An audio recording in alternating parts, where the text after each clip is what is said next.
Welcome to the Tech Blog Writer Podcast, your guide to future tech trends and innovation in a language you understand.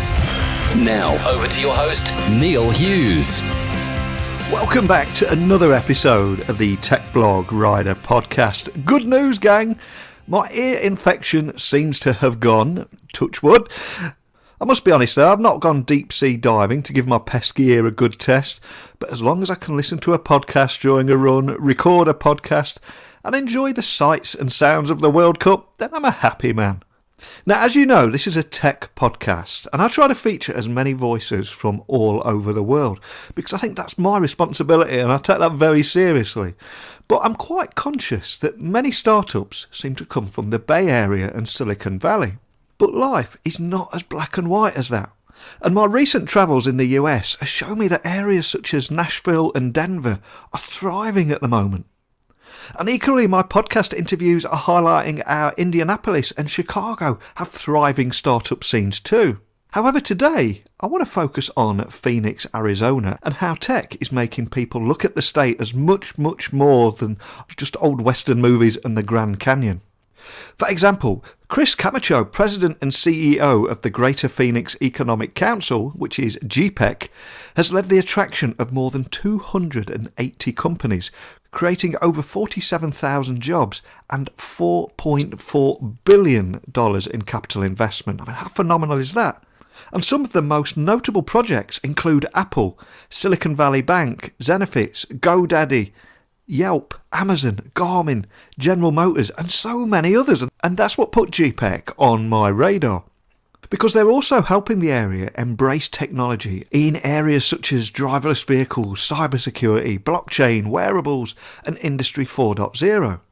So after hearing about this incredibly exciting news and their forward-thinking approach to technology, I invited them on the show today to learn more about these four pillars make up the connected place, which is GPEC and the region's relentless pursuit of innovation and technology companies committed to changing the game.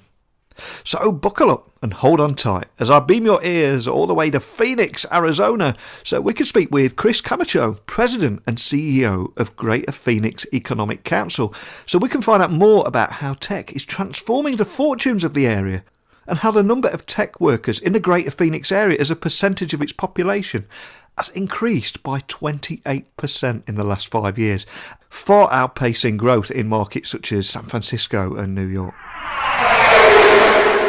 So a massive warm welcome to the show. Can you tell the listeners a little about who you are and what you do?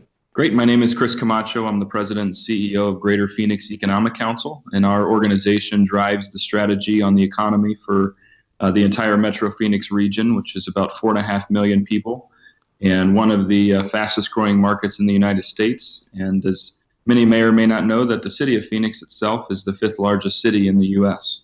Now, I recently read that GPEC has led the attraction of more than 280 companies, creating over 47,000 jobs and $4.4 billion in capital investment. And some of the most notable projects include Apple, Silicon Valley Bank, GoDaddy, Yelp, Amazon, General Motors. There's so many other big names. But for anyone listening anywhere in the world right now and hearing about GPEC for the very first time, can you tell the listeners a little about what you do and what makes you stand out from the crowd out there? Sure, Neil. So one of our primary focal points of our work is to support global companies as they go through the due diligence process of deciding where they place headcount and capital. And as you rattled off those names like Apple and GoDaddy and Amazon and many others, what we're seeing globally are that companies are trying to find and seeking the most established labor markets, not only in the U.S. but globally, but also those regions and those states that are producing talent at unparalleled levels. And so why Greater Phoenix has evolved, and really in the last decade at just hyper pace and scale, is that our university systems, our community college networks, they're providing talent to the technology base that these companies are seeking. And as the U.S. begins to transition with the baby boomer population retiring, there's going to be an intense focus on talent, and particularly scalable tech enterprises, whether they're in New York or San Francisco, which are the predominant areas. They're not only looking for talent, but they're looking at locations where they can operate with certainty, with an understanding of the tax position of a market that's attractive, and also places where their employees can live affordably. So you couple that with modern infrastructure, 22 cities working together in a regional strategy to advance our economic base. It's a pretty nice recipe for companies to come and be successful. And just on the top side, because I've run a tech company before, when companies are scaling, generally the theme is that they're trying to reduce burn rate, which is naturally their operating cost quarter over quarter, and at the same time trying to grow top line revenue. And Greater Phoenix is a place that allows you to do both. We're 25% less expensive than Seattle, 40% less expensive than the San Francisco Bay Area. And at the same time, we can afford the employees and the corporate leaders a pretty incredible lifestyle as I look out the window and see the sun 300 plus days a year. Oh, man, I like the sound of that. You tempted me to come over there as well. Now, when I was researching you guys, I watched a great video on YouTube, on your YouTube channel, that I'll add to the show notes just for anyone listening, and that was about the Connected Palace. But can you tell me more about those 4 pillars that make up the Connected Palace and the concept behind it? Well, we are building the Connected Palace, but that'll be at the centerpiece of the Connected Place.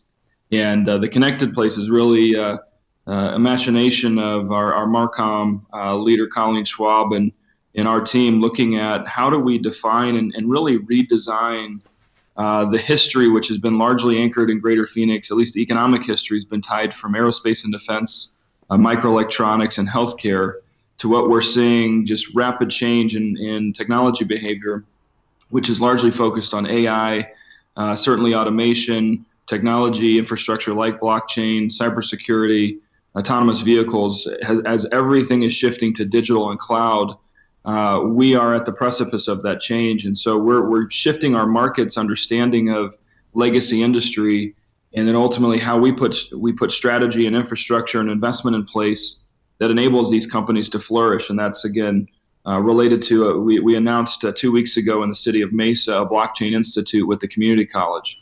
We're nimble, we're fast, and we're meeting the needs of industry because the speed in which this is becoming prevalent and being adopted, we have to be at that technology curve at all times. So I see our organization being on the edge of the transformational aspects of these industries and advising the market on how to adjust and meet the needs of these growing sectors. Now, the number of tech workers in the Greater Phoenix area as a percentage of its population, I've recently read, has increased by a whopping 28% in the last 5 years, outpacing growth in markets such as San Francisco and New York. Can you expand on that? Yeah, Phoenix is really the sleeping giant, and it's this market that historically has been known for its pristine desert, its great lifestyle, and really just in the last 10 years, the acceleration of technology, again, across Honeywell to Intel, which has its global embedded business for IoT in Phoenix, in Greater Phoenix, but also these young companies that are scaling in the market. You have just a new phenomenon occurring in downtown Phoenix and Tempe and across the entire valley where the concentration exists, where historically Phoenix would have been kind of viewed as a sprawled market with a lot of people. That density, that technology density is changing, happening in the heart of downtown and other nerve centers across the valley. And at the same time, in any given year, we have 20 new technology companies from California that eye Greater Phoenix to grow and scale as well. And so there's a number of, you just compound that over the last decade, we have a lot of influence of California tech companies that come to Arizona because they're in locations that are harder to scale enterprises.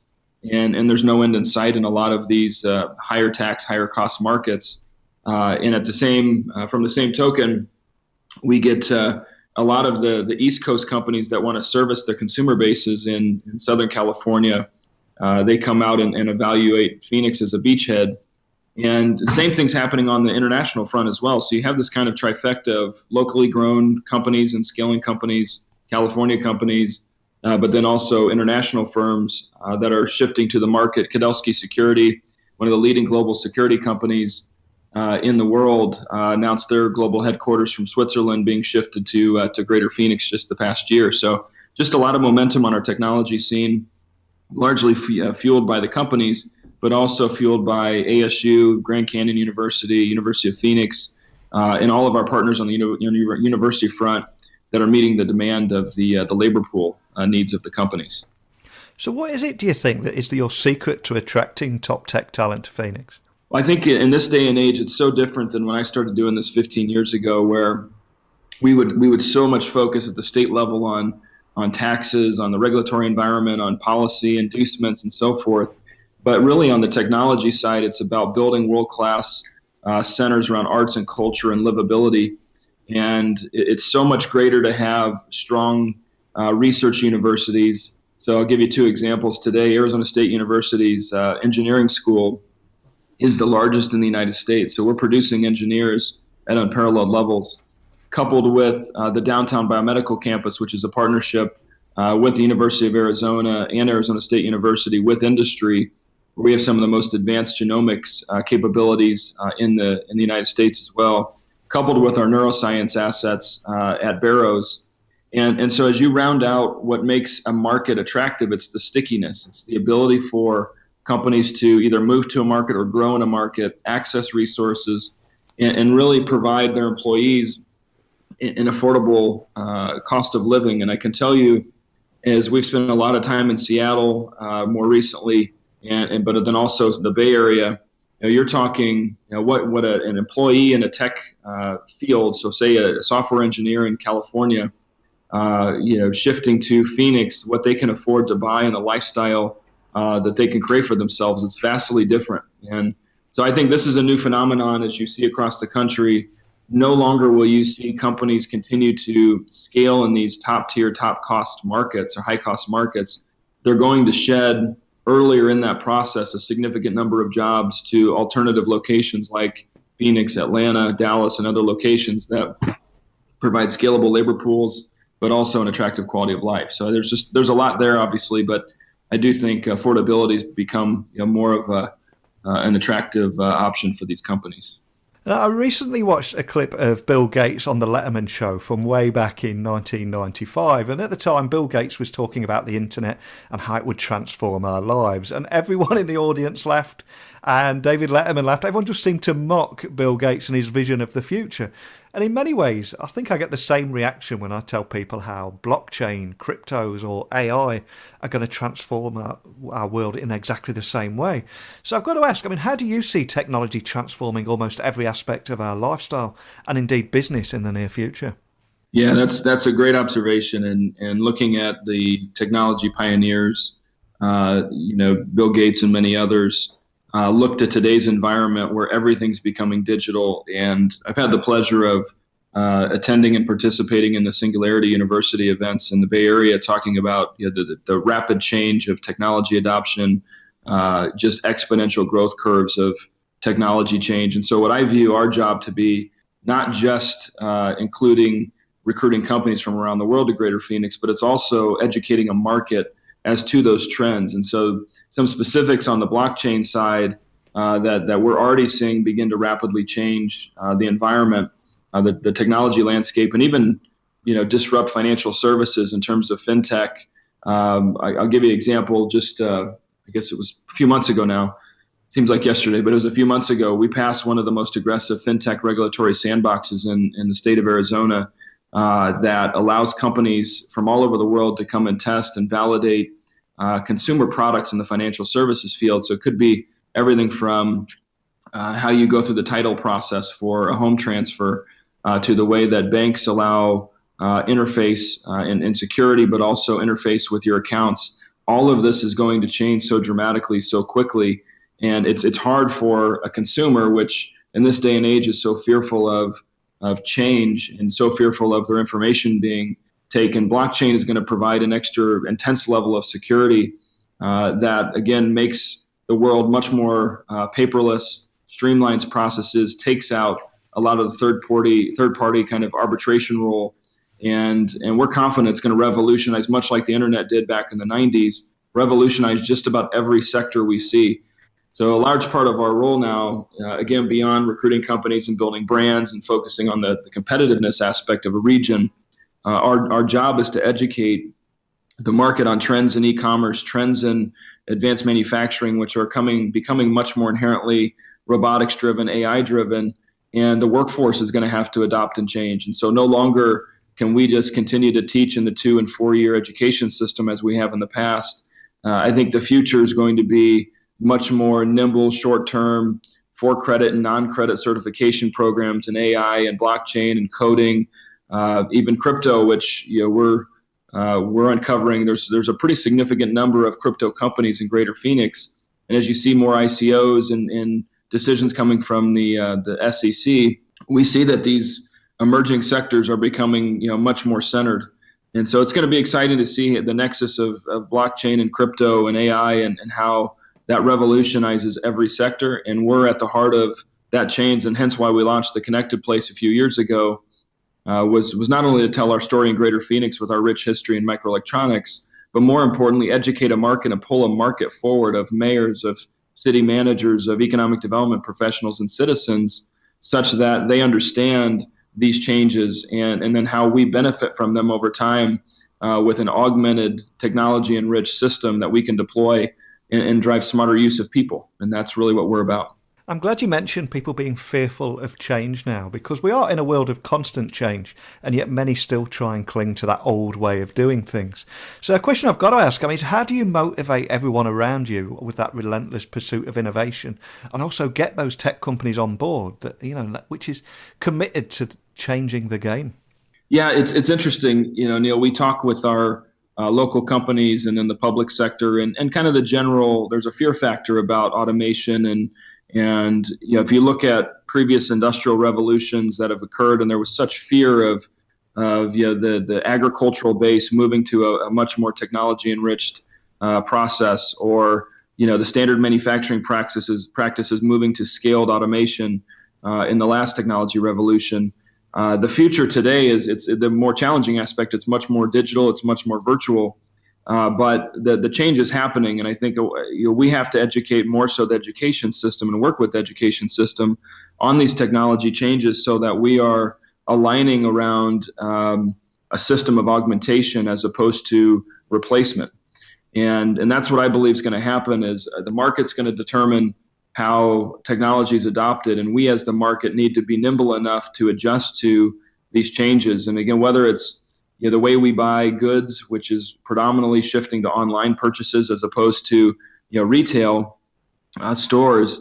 One of the things that we have to do as community leaders is focus on what happens to Main Street, what happens to these kind of historic sales models that are going to be changing at some level, and educating even the retailers in this case on this rapid behavior change. And it's daunting, but I do believe that it's our job to understand the trends, communicate the trends with factual information, and then recommend strategies that we can work on together with industry that's on the edge, with the public sector that's there as the governance of citizenry, and together we forge the future place, and that's really what we're working to do.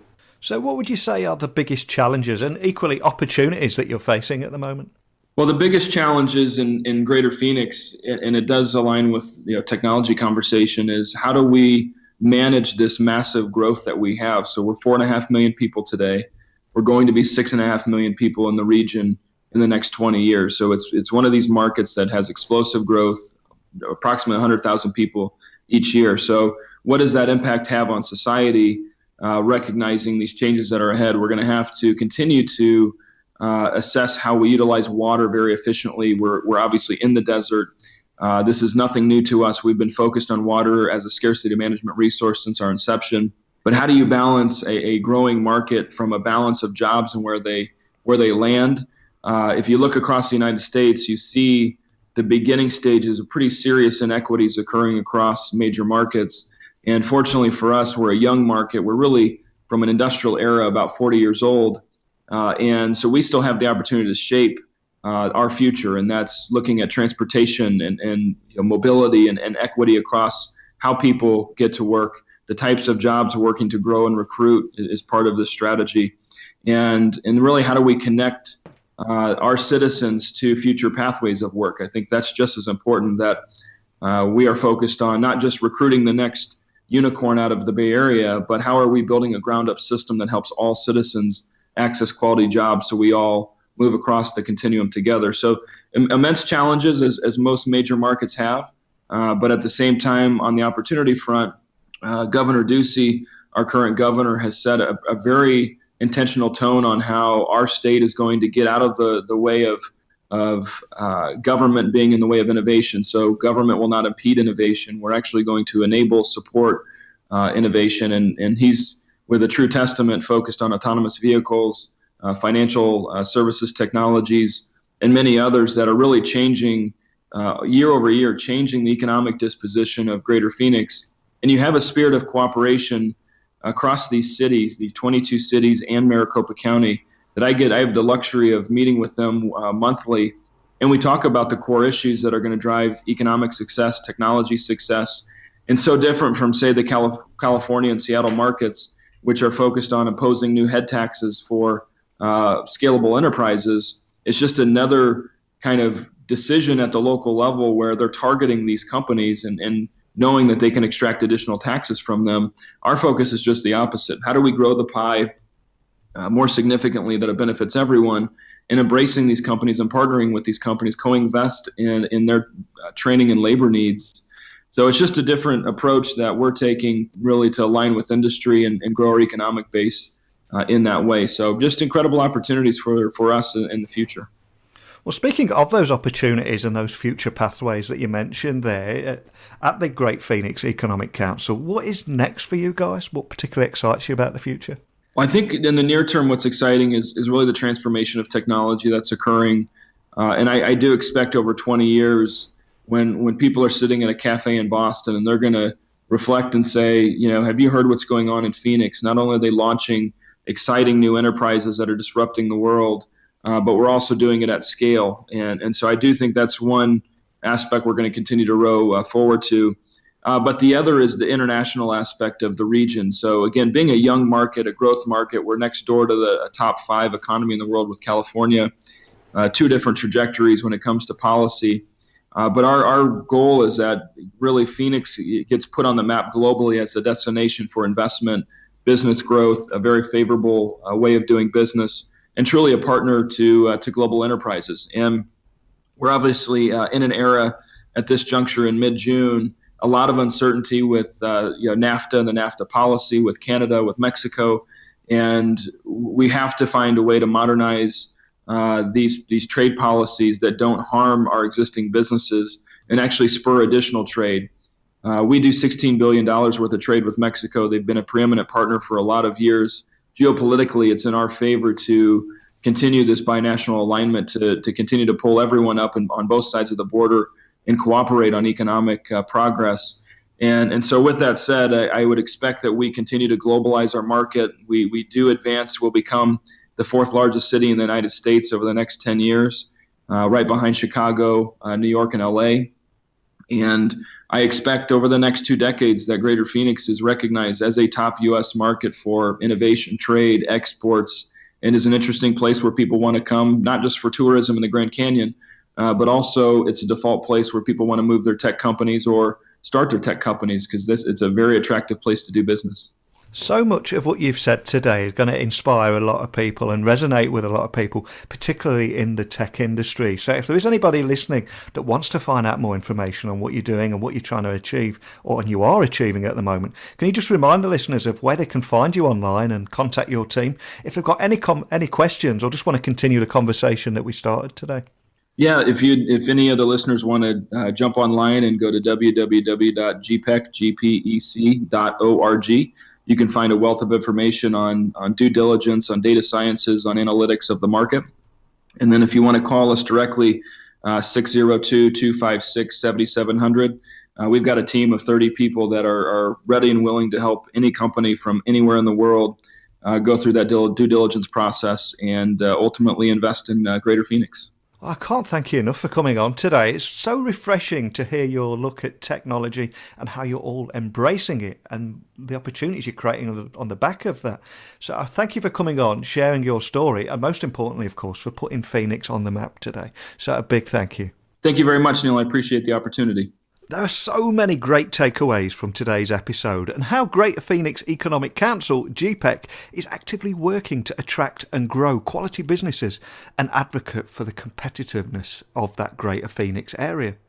And those 4 pillars that make up the connected place that they spoke about there have led 280 companies, creating over 47,000 jobs and a $4.4 billion in capital investment. And even more impressive is the number of tech workers in that Greater Phoenix area, as a percentage of its population has increased 28% in the last 5 years. And couple that with the fact that Phoenix is now outpacing growth in New York and San Francisco is a great example of how to do things the right way by embracing technology. But wherever you're listening to this show in the world, whether it be the US, Europe, Africa, Australia, any continent at all, I want to hear from you about how technology is transforming your city. If there's a vibrant startup scene or anything at all, I want to hear from you. So email me at techblogwriter@outlook.com or tweet me at Neil C. Hughes. But that's it for today's episode. I'd thank you for joining me once again, and until next time, don't be a stranger. Thanks for listening to the Tech Blog Writer Podcast. Until next time, remember, technology is best when it brings people together.